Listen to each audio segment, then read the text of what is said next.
Nobody has been able to show that there is a law for the average American citizen to pay an income tax. But We the People Foundation put a full-page ad in the USA Today on July 7th, 2000.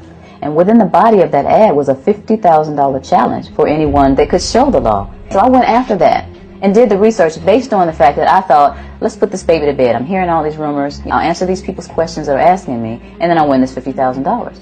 I have not found that law. I've asked Congress, we've asked a lot of people in the IRS commissioners, helpers. They can't answer, because if they answer, the American people are going to know that this whole thing is a fraud. There is no law that requires the average American worker in the private sector to pay a direct, unapportioned tax. I really expected that, of course there's a law that requires you to file a tax return. Of course there is. So naively, I agreed to go off and research it and get back to him. 3.5 months later, I was at that point where I couldn't find the statute that clearly made a person liable, and I had no choice in my mind except to resign. I had to leave the IRS because I presented evidence that I had accumulated indicating that the agency was violating the law and violating people's rights. I asked the agency for a response to my sincere concerns. The answer I got was that they would not respond to my concerns and that they would provide me with the paperwork necessary to tender my resignation. You can look through the statutes and look for the law that requires you to pay. And when you do that, you can't identify a law that requires the average person in America who earns a wage to pay an income tax. At the national level, when people would attempt to contact somebody of much higher authority, they would get answers that were in effect non-answers. You have to understand that an agency which will unlawfully impose a tax that doesn't exist is not going to care.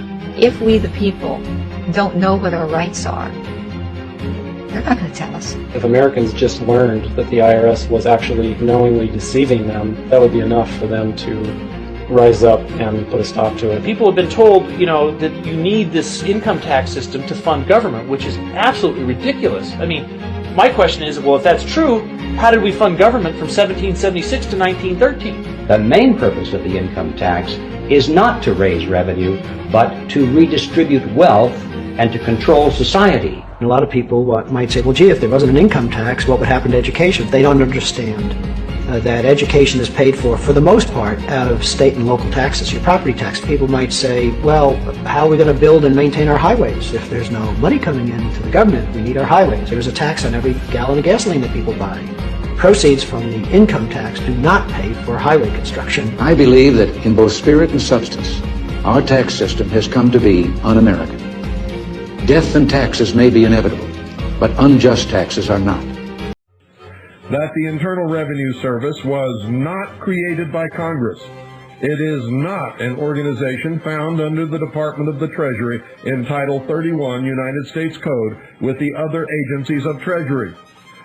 One of the organizations, known as the Internal Revenue Service, was created as a trust in the Philippines.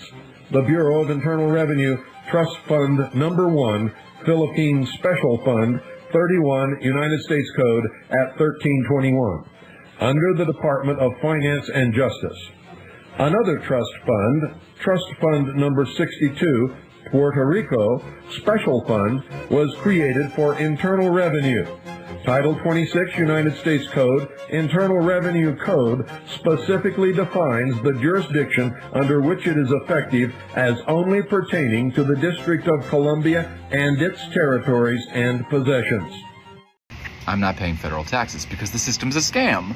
My neighbor told me today the government shut down. You would think I would know this, but I'm not a political person. I don't really follow it, even though I run a page like this, but I don't. And she said that the government shut down. I looked it up. I said, it is. I thought 2 months ago, everyone was talking about this big, beautiful bill that was going to cover everything. What happened to that? That was in July. We're doing another spending bill? How much you want to bet this is going to be another record breaker? Biggest bill ever. How much you want to bet? Guarantee you. We all know it's coming. 2 months ago, they made it seem like it was the end of the world that this big, beautiful bill was going through Congress. They were like, oh my gosh, this is it. This is going to solve all our problems. And here we are 2 months later. We got to shut it down. We just don't have enough money. It's never enough with them. It's never enough. And we're getting nothing. We're getting hosed. And so what I'm saying is, let's just stop paying and let them deal with whatever this mess is, because it ain't our fault. Why do you think you've been able to get away with not paying or filing your income taxes for so long? Well, first of all, I've not gotten away with anything. I'm not hiding from anyone. I'm simply asking the IRS to show me the laws that apparently require me to do these things, and they are suspiciously reticent to answer questions from me, and of course there are millions of other people, many other organizations who have attempted to get answers. They act very suspiciously when asked to simply sit down at the table with the American people and discuss what their obligations are. Rather than pulling up a chair, they pull out a club.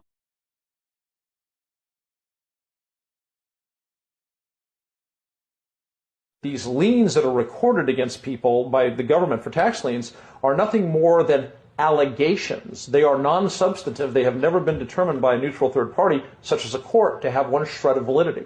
If you ever get a notice of an audit or anything else, the first thing you should do is a Freedom of Information Act request for records that they're using to substantiate or justify the audit. There is nothing in the Internal Revenue Code that creates any such thing as an income tax evasion or crime. There's nothing in the code that allows IRS agents to seize property. The government is involved in judicial blackmail. The government knows that if it legally seizes somebody's property, that person doesn't have the funds and he can't even get a lawyer who can help him. I conducted investigations in the Title 18, the Criminal Code, the U.S. Criminal Code. And in there, the statutes and the regulations are very specific as to what's violating the statute. In the Internal Revenue Code, Title 26, there's nothing specific in there. I mean, even the FBI is feared the IRS. You have to understand that an agency which will unlawfully impose a tax that doesn't exist is not going to care. If we, the people, don't know what our rights are, they're not going to tell us. If Americans just learned that the IRS was actually knowingly deceiving them, that would be enough for them to rise up and put a stop to it. This small booklet includes the Constitution of the United States, the Bill of Rights, the Declaration of Independence. This is a document that every citizen should read. It's a document which freed an entire nation. This is the Internal Revenue Code. And this document, and the unlawful application of this document by the Internal Revenue Service has enslaved the nation that this document attempted to free. I am calling for all American patriots who are against AIPAC and against foreign influence interfering with our government lobby and our political process. If you have had enough, the next move is to stop paying taxes. Every single American who cares about this country first, stop paying taxes. Hit them where it hurts. Bankrupt them. This is what Nepal did. This is what Italy did. This is a war of propaganda, and our rights are being stripped away. They want to strip away our rights? Strip away their money. Don't give them a penny. God bless America. God bless Americans. Israel last. AIPAC out. Anyone who's an AIPAC shill, you are no longer welcome here.